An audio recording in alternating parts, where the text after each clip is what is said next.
घड़ी पनिया पिलाई दी है जान गे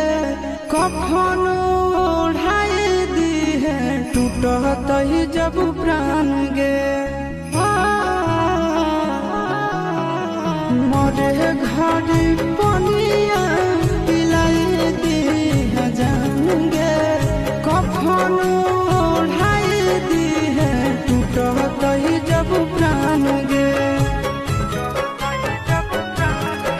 हगे हमारा से तोरा जाती प्यार होता भेंट साथ छात कर लगे हगे सुनाया गावा हो भर